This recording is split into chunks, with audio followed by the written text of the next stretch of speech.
Now let's talk about this file inclusion vulnerabilities, and we are discussing about this local file inclusion. That means we are including some content of the file within the same web server. As you can see here, the URL vulnerabilities and question mark page is equals to include.php. So we are just saying the parameter name, and we are including the PHP files content. So that will be rendered here, and this vulnerability leads to uh, read the contents of other files as well. So to include a file, edit this page is equals to index.php.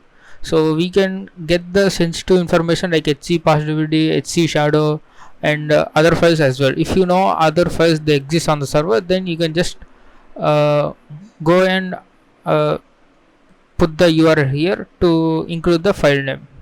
So what I will do is I will say HC passwd.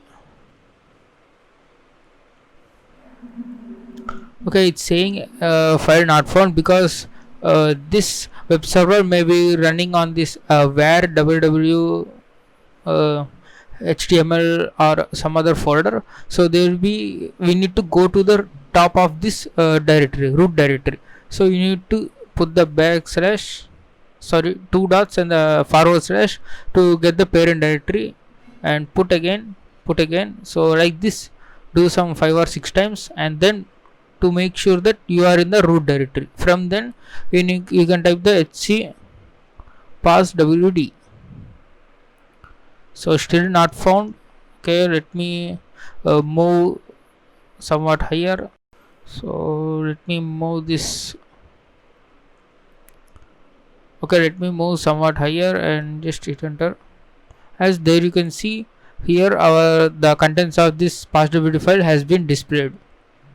So as you can see, there are, you can search for any users which have the unencrypted passwords or no login passwords.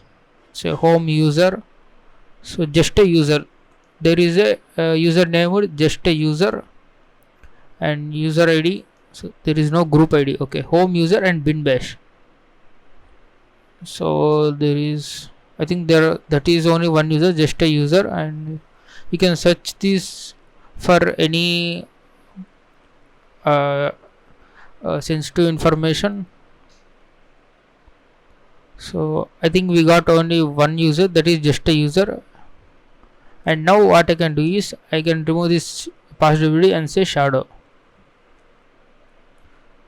and you can see failed to open stream because permission denied to open this file, because the user running this web server does not have enough privileges to open the HC shadow file.